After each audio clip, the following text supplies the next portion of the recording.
ಶುದ್ಧ ಮನಸ್ಕರು, ಪ್ರಶಾಂತ ಚಿತ್ತರು. ಆದರೆ ಒಂದೇ ವೀಕ್ನೆಸ್ ಅಂದರೆ ಸಣ್ಣ ಸಣ್ಣ ವಿಷಯಗಳಿಗೂ ಒಂದು ಸಣ್ಣ ವಿಷಯ ವ್ಯತ್ಯಾಸ ಆದರೂ ಇವು ತಡ್ಕೊಳ್ಳಲ್ಲ. ಓಂ ಭೂ ವರಾಹಾಯ ವಿದ್ಮಹೆ ವಜ್ರರೂಪಾಯ ಧೀಮಹಿ ತನ್ನೋ ವರಾಹ ಪ್ರಚೋದಯಾತ್. ನ್ಯಾಯ ನೀತಿ ಸತ್ಯಪಾಲನೆ ಜಾಸ್ತಿ, ಮೋಸ ವಂಚನೆಗೆ ಇವರಲ್ಲಿ ಜಾಗ ಇಲ್ಲ. ಕುಂಡಲಿಯಲ್ಲಿ ಗುರು ಶನಿ ಬಲವಾಗಿದ್ದರಂತೂ ಸನ್ಯಾಸಿ ಮನೋಭಾವ, ಹುಟ್ಟಿರೋ ಬಟ್ಟೆನೂ ಬಿಚ್ಚಿಕೊಟ್ಟು ಬಂದುಬಿಡೋತಕ್ಕಂಥ ದಯಾಮಯಿ. ಜ್ಯೋತಿಷ್ಯದಲ್ಲಿ ಪರಿಹಾರ ಇಲ್ಲ ಅನ್ನೋ ಅಂಶವೇ ಇಲ್ಲ.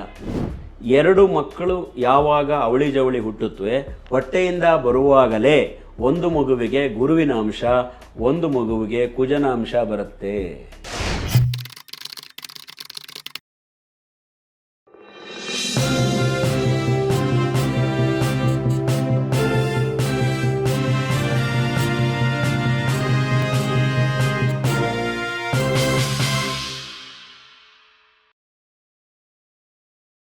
ಅನುರಾಧ ನಂತರ ಜ್ಯೇಷ್ಠ ನಕ್ಷತ್ರ. ಇದು ಹೆಸರಿಗೆ ಮಾತ್ರ ಜ್ಯೇಷ್ಠನ ಅಥವಾ ಏನಿದು? ಇಲ್ಲ, ಜ್ಯೇಷ್ಠ ನಕ್ಷತ್ರ ಅಂದರೆ ಜ್ಯೇಷ್ಠ ಅಂದರೆ ಮೊದಲನೇದು ಅಂತ, ಹೆಸರಿಗೆ ಮಾತ್ರವೇ ಅಂತ ಹೇಳಬಹುದು. ಯಾಕೆ ಅಂತಂದರೆ ಅದರ ಗುಣ ಸ್ವಭಾವಗಳ ಮೇಲೆ ಅದು ನಿರ್ಧಾರ ಆಗುತ್ತೆ. ಆದರೆ ಒಂದಿದೆ, ಜ್ಯೇಷ್ಠ ಮಾಸದಲ್ಲಿ ಜ್ಯೇಷ್ಠ ಪುತ್ರಿ ಜ್ಯೇಷ್ಠ ಪುತ್ರನ ಮದುವೆ ಮಾಡಬಾರ್ದು ಅನ್ನೋದೊಂದು ಉಂಟು, ಅದೊಂದು ಪ್ರತೀತಿ ಇದೆ. ಇದು ಈ 18ನೇ ನಕ್ಷತ್ರ, ಎರಡನೇ ಭಾಗದ ಕೊನೆಯ ನಕ್ಷತ್ರ. ನಾವಾಗಲೇ 3 ಭಾಗ ಮಾಡಿದ್ವಿ. ಇಲ್ಲಿವರೆಗೊಂದು ಭಾಗ, ಇಲ್ಲಿವರೆಗೊಂದು ಭಾಗ, ಮೀನರಾಶಿಗೊಂದು ಭಾಗ. ವೃಶ್ಚಿಕ ರಾಶಿಯಲ್ಲಿನ ಕಡೆಯ ನಕ್ಷತ್ರ ಜ್ಯೇಷ್ಠ ನಕ್ಷತ್ರ. ನೋಡೋಣ ಈ ನಕ್ಷತ್ರದ ಸ್ವಭಾವ ಏನೇನು ಹೇಳುತ್ತೆ ಅಂತ. ಜ್ಯೇಷ್ಠ ನಕ್ಷತ್ರದವರ ಗುಣ ಸ್ವಭಾವಗಳನ್ನು ಕೇಳಿ. ನಕ್ಷತ್ರಾಧಿಪತಿ ಗ್ರಹ ಬುಧ. ಅಂದರೆ ಈ ನಕ್ಷತ್ರದಲ್ಲಿ ಜನಿಸಿದವರಿಗೆ ಬುಧ ದೆಸೆಯಿಂದ ಜೀವನ ಆರಂಭವಾಗ್ತದೆ. ಅಧಿದೇವತೆ ದೇವೇಂದ್ರ, ರಾಕ್ಷಸ ಗಣ ಆಗಿರುತ್ತೆ ಇವ್ರದ್ದು. ಸ್ತ್ರೀ ವರ್ಗ, ಸ್ವಭಾವ ಸಾತ್ವಿಕ, ಗುಣ ತೀಕ್ಷ್ಣ, ನಕ್ಷತ್ರ ಬಣ್ಣ ಹಳದಿ, ಭೂತತತ್ವ ವಾಯು, ಅದೃಷ್ಟವಾರ ಶುಕ್ರವಾರ ಮತ್ತು ರವಿವಾರ, ಅದೃಷ್ಟ ರತ್ನ ಜೇಡ್, ಅದು ಹಸಿರು ಕಲರ್ ಬರುತ್ತೆ, ಅದೃಷ್ಟ ಲೋಹ ಚಿನ್ನ. ನಾಮಾಕ್ಷರಗಳು ನೋ, ಯಾ, ಈ, ಯು. ನೋಡ್ಕೊಳ್ಳಿ, ನೋ, ಯಾ, ಈ, ಯು ಅಂತ.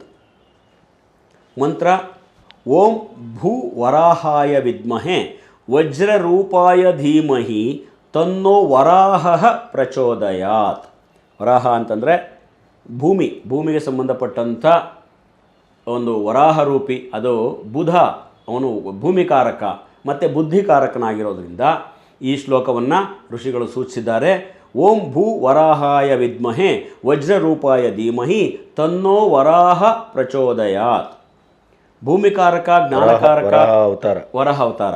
ಭೂಮಿಕಾರಕ, ಜ್ಞಾನಕಾರಕ ಬುಧನಾದ್ದರಿಂದ ಈ ಮಂತ್ರ ಸೂಕ್ತವಾದದ್ದು. ಈ ಮಂತ್ರವನ್ನು ಪ್ರತಿ ಬುಧವಾರ ಶುಕ್ರವಾರ 9 ಬಾರಿ ಹೇಳ್ಕೊಳ್ಳಿ. ಏನಾದರೂ ದೋಷಗಳಿದ್ದರೆ ದೂರ ಆಗುತ್ತೆ. ಈ ನಕ್ಷತ್ರದಲ್ಲಿ ಜನಿಸಿದ ಮಹಾಮಹಿಮರು ಇಂದ್ರ ಅನ್ನೋ ಒಂದು ಮಾಹಿತಿ ಸಿಕ್ಕಿದೆ, ಬೇರೆ ಮಾಹಿತಿ ಸಿಕ್ಕಿಲ್ಲ. ಇಂದ್ರದೇವ ಅನ್ನೋ ಒಂದೇ ಒಂದು ಮಾಹಿತಿ ಇದೆ. ರೂಪಲಾವಣ್ಯ, ಒಳ್ಳೆಯ ದೇಹದಾರ್ಢ್ಯತೆ ಇರುತ್ತೆ, ಆಕರ್ಷಕ ವ್ಯಕ್ತಿತ್ವ. ಆದರೆ ದಂತದಲ್ಲಿ ವಕ್ರತೆ ಇರುತ್ತೆ. ಕೆಲವರಿಗೆ ಹಲ್ಲಿನ ಬಣ್ಣವೇ ವಿಭಿನ್ನವಾಗಿರುತ್ತೆ. ಭಾವ ಸ್ವಭಾವ, ಶುದ್ಧ ಮನಸ್ಕರು, ಪ್ರಶಾಂತ ಚಿತ್ತರು. ಆದರೆ ಒಂದೇ ವೀಕ್ನೆಸ್ ಅಂದರೆ ಸಣ್ಣ ಸಣ್ಣ ವಿಷಯಗಳಿಗೂ ಒಂದು ಸಣ್ಣ ವಿಷಯ ವ್ಯತ್ಯಾಸ ಆದರೂ ಇವು ತಡ್ಕೊಳ್ಳಲ್ಲ, ವಿಚಲಿತರಾಗ್ಬಿಡ್ತಾರೆ. ಆ ಕಡೆ ತಲೆ ಹಾಕಿ ಕೂಡ ಮಲಗೋಲ್ಲ, ಏಕ್ದಮ್ ಕೋಪ ಬಂದುಬಿಡುತ್ತೆ. ಕೆಲವೊಮ್ಮೆ ನಿರ್ಧಾರಗಳನ್ನು ತಗೊಳ್ಳೋದ್ರಲ್ಲಿ ನಿಧಾನ ಅಥವಾ ಯಾಮಾರುವಿಕೆ ಜಾಸ್ತಿ. ಯಾರ ಸಲಹೆ ಸೂಚನೆಗಳನ್ನು ಸ್ವೀಕರಿಸೋದಿಲ್ಲ. ತಮಗೆ ಹೇಗೆ ಅನಿಸುತ್ತೋ ಹಾಗೆ ನಡ್ಕೊಂಡ್ಬಿಡ್ತಾರೆ. ಹಾಗಾಗಿ ಆಗಾಗ ಪೇಚಿಗೆ ಇವರು ಸಿಲುಕುವುದು ಉಂಟು. ಇಂದ್ರನ ಕಥೆಯೇ ಇದಲ್ಲ, ಉದ್ದಕ್ಕೂ ಜೀವನದ ಉದ್ದಕ್ಕೂ ಹಂಗೆ ಇದೆಯಲ್ಲ. ತಮಗೆ ಹೇಗೆ ಬೇಕೋ ಹಂಗೆ ಅನಿಸುತ್ತೆ ನಡ್ಕೊತಾರೆ. ಬಾಲ್ಯದಲ್ಲಿ ಹಠ, ಕೋಪ, ಚೆಂಡಿ ಹಿಡಿಯೋದು ಅಂತಾರಲ್ಲ ಹಾಗೆ. ಬಂಧುಗಳ ಸಹಕಾರ ಇರೋದಿಲ್ಲ. ಮೇಲ್ನೋಟಕ್ಕೆ ಅಹಂಭಾವದಂತೆ ಕಾಣ್ತಾರೆ, ಆದರೆ ಅಂತರಂಗದಲ್ಲಿ ಪ್ರೀತಿ, ಕರುಣೆ, ದಯಾಗುಣಗಳಿರ್ತವೆ.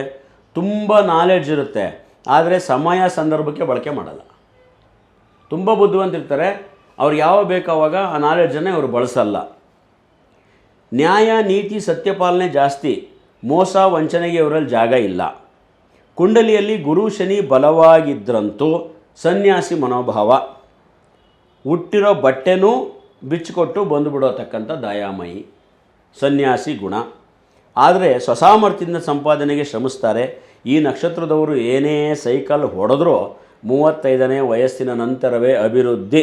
ಬರೆದಿಟ್ಕೊಂಬಿಡಿ, 30ನೇ ವಯಸ್ಸಿನ ನಂತರವೇ ವಿವಾಹ ಕೂಡ. ಈ ನಕ್ಷತ್ರದವರು BCom, MBA, CA, ಇಂಜಿನಿಯರಿಂಗ್, ವೈದ್ಯಕೀಯ, ವ್ಯಾಪಾರ ವ್ಯವಹಾರಿಗಳಿರ್ತಾರೆ. ಲಗ್ನ ಯಾವುದಿರುತ್ತೆ ಕುಂಡಲಿಯಲ್ಲಿ ಅನ್ನೋದ್ರ ಮೇಲೆ ಇನ್ನಿತರೆ ಉದ್ಯೋಗಗಳನ್ನು ನಾವು ಗುರುತಿಸ್ಬೋದು.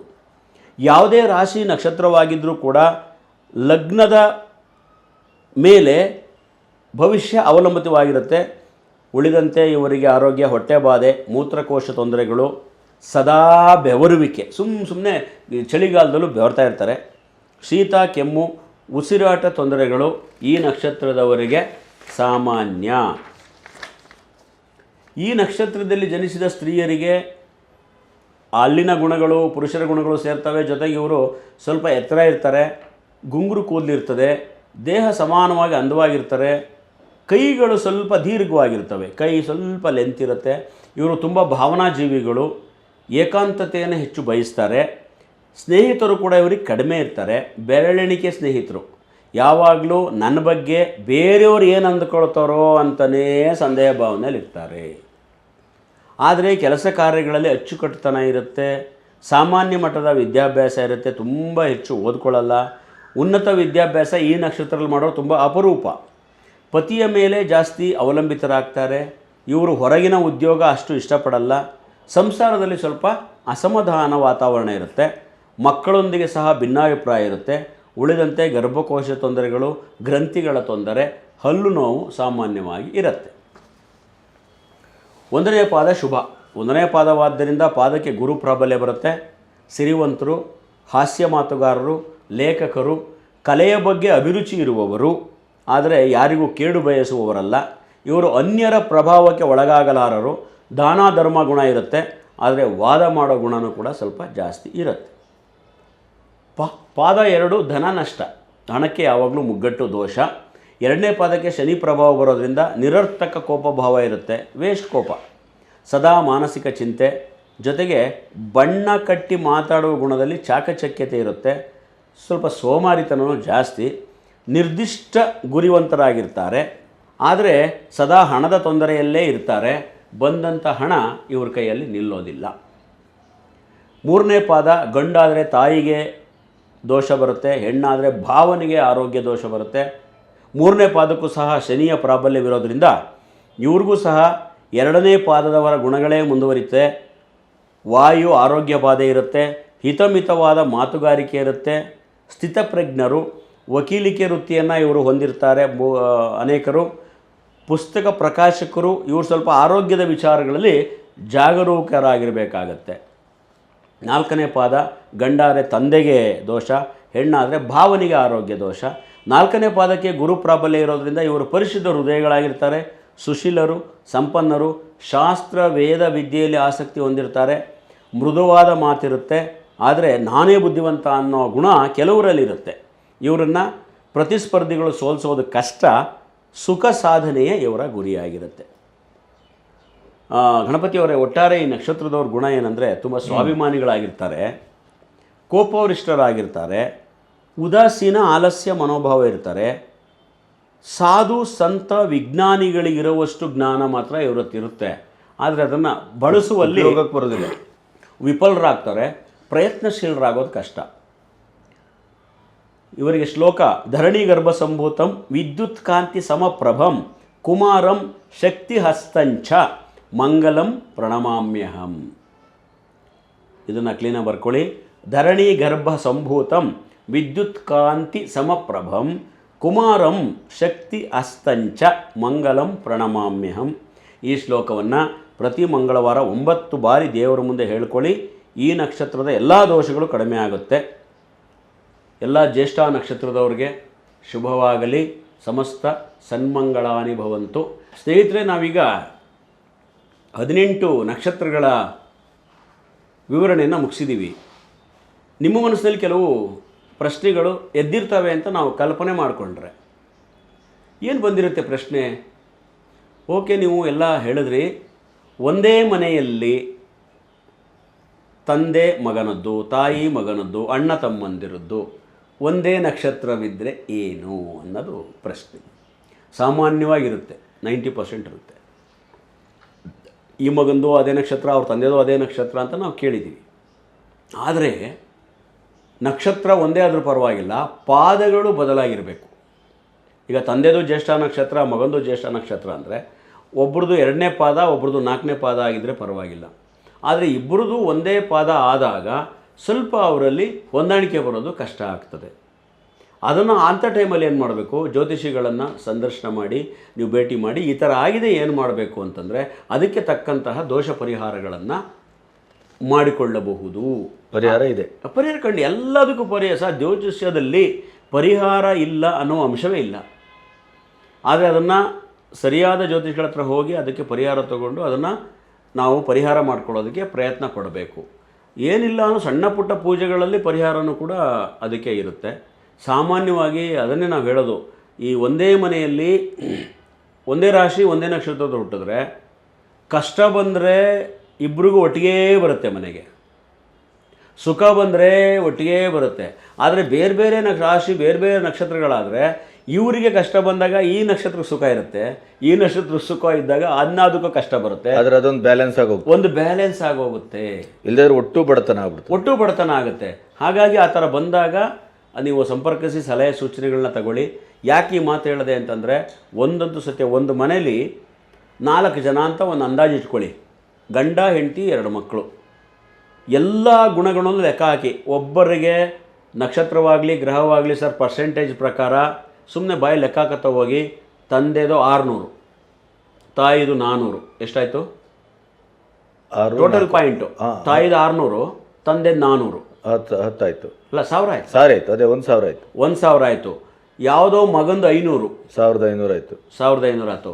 ಒಬ್ಬಳದು ಮಗಳದು 700, 2200 ಆಯಿತು. 2200. 2200 ಇಂಟು 4 ಮಾಡಿ, 2800, 200, ಹಾಂ 4, 550. ಹಾಂ 550.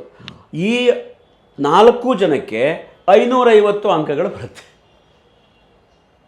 ಅರ್ಥ ಆಯ್ತಾ? ಈಗ ಗೊತ್ತಾಯ್ತು. 700 ಇದ್ದ ಮಗಳಿಗೆ 550 ಆಯಿತು, 400 ಇದ್ದ ತಂದೆಗೆ 550 ಆಯಿತು, 600 ಇದ್ದ ತಾಯಿಗೆ 550 ಆಯಿತು, ಮಗನಿಗೆ ಕೂಡ 550, ಈಕ್ವಲ್ 2200 ಆಯಿತಾ? ಹೀಗೆ ಒಂದು ಮನೆಯಲ್ಲಿ ವಾಸ ಮಾಡುವವರಿಗೆ ಆ ಯೋಗಗಳು ಅಂಕಗಳು ಫೋನ್ಪೇ ಥರ ಯಾವಾಗಲೂ 4 ಡಿವೈಡ್ ಆಗ್ತಿರುತ್ತೆ. ಪಾದಗಳ ಲೆಕ್ಕದಲ್ಲಿ ಅಲ್ಲ, ಟೋಟಲಿ ಯಾವುದು ಗ್ರಹ ರಾಶಿ ನಕ್ಷತ್ರ ಕುಂಡಲಿ ಲಗ್ನ ಎಲ್ಲ ತಗೊಂಡು ನಿಮ್ಮ ಮನೆಯಲ್ಲಿ ನಿಮ್ಮ ಮಿಸ್ಸಸ್ಸು 2 ಮಕ್ಕಳಿದ್ದೀರಿ ಅಂತ ಇಟ್ಕೊಳ್ಳಿ. 2000 ನಾವು ತಗೊಂಡಾಗ ನಿಮ್ದು 700 ಬಂತು, ಅವ್ರು 400, 500, 600, ಟೋಟಲ್ ಡಿವೈಡ್ ಮಾಡಿದಾಗ 550. 700 ಇದ್ದವ್ರಿಗೆ ಅದು 550 ಕೂತ್ಕೊಳ್ಳುತ್ತೆ ಬೇರೆ ಬೇರೆ ಆಗಿದ್ದಾಗ. ಆದರೆ ಎಲ್ಲ ಒಂದೇ ಬಂದಾಗ ಅವ್ರದ್ದು ಸೇಮೆ ಅವ್ರದ್ದು ಸೊಮ್ಮೆ ಆದಾಗ ಈ ಅಂಕಗಳಲ್ಲಿ ಹೊಡೆಯುತ್ತೆ. ಸ್ವಲ್ಪ ಕಷ್ಟಗಳು ಬಂದಾಗ ಲೈನಿಗೆ ಕಷ್ಟಗಳೇ ಬರುತ್ತೆ. ಹಾಗೇನಾದ್ರು ಒಂದೇ ನಕ್ಷತ್ರದವ್ರು ಇದ್ದರೆ ಅದನ್ನು ನೀವು ಜ್ಯೋತಿಷ್ಯರನ್ನ ಕಂಡು ಅದಕ್ಕೆ ಪರಿಹಾರ ಸೂಚಿಸ್ಕೊಳ್ಳಿ ಅಂತ ಹೇಳೋದಕ್ಕೆ ಈ 18ನೇ ಭಾಗದಲ್ಲಿ ಒಂದು ಬ್ರೇಕ್ ಕೊಟ್ಟು ಹೇಳಿದ್ವಿ.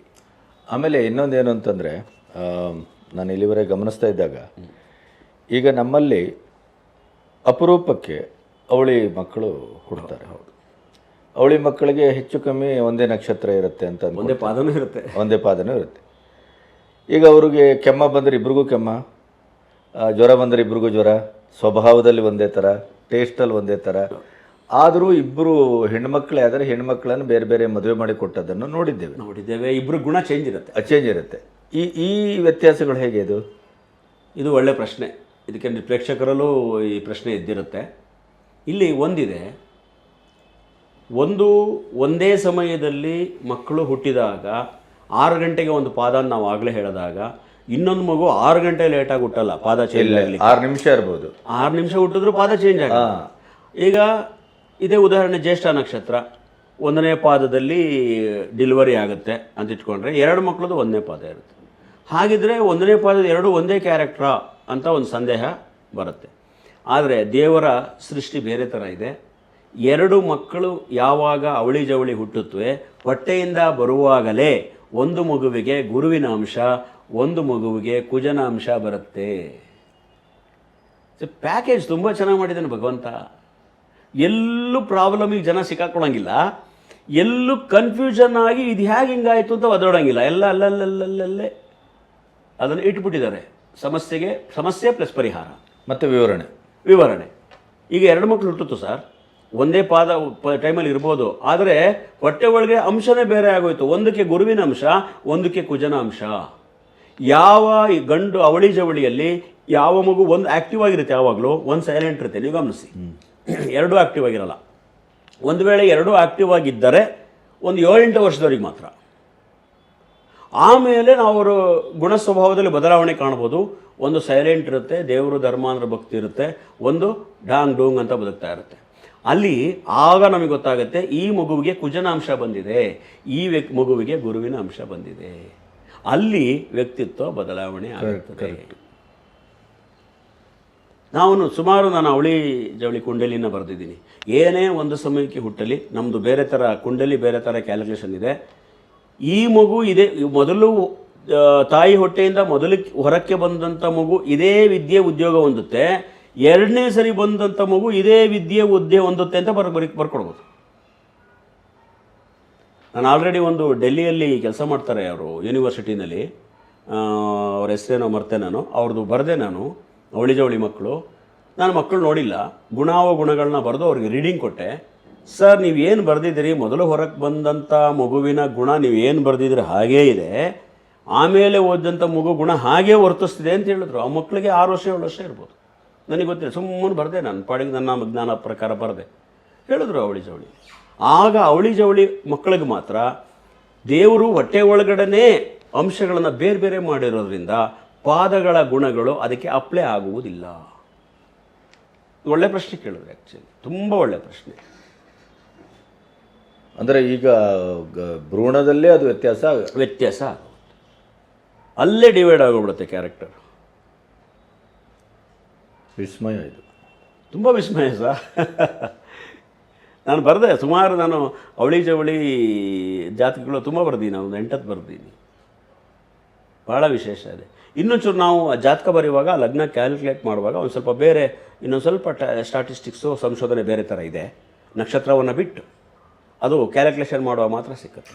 ಕರೆಕ್ಟಾಗಿ ಈ ಮಗು ಏನೋದುತ್ತೆ, ಈ ಮಗು ಏನೋದುತ್ತೆ, ಈ ಮಗು ಎಷ್ಟು ದುಡ್ಡು ಮಾಡುತ್ತೆ, ಈ ಮಗು ಎಷ್ಟು ದುಡ್ಡು ಮಾಡುತ್ತೆ. ಗಂಡು ಮಕ್ಕಳಾದರೆ, ಹೆಣ್ಮಕ್ಳಾದರೆ ಇದು ಎಂಥ ಮನೆಗೆ ಸೇರುತ್ತೆ, ಇದು ಎಂಥ ಮನೆಗೆ ಸೇರುತ್ತೆ ಬರೆದು ಕೊಟ್ಬಿಡು. ಕರೆಕ್ಟಾಗಿ ಡಿವೈಡ್ ಮಾಡ್ಬೋದು. ಅದ್ರ ಬಗ್ಗೆ ಒಂದು ಸ್ವಲ್ಪ ಆಳವಾದ ಅಧ್ಯಯನ ಇದ್ದರೆ ಆಯಿತು. ಈ ಮುಂದಿನ ನಕ್ಷತ್ರಗಳ ಬಗ್ಗೆ ಹಾಗಾದರೆ ನಾವು ವಿವರವಾಗಿ ಮುಂದುವರಿಯೋಣ.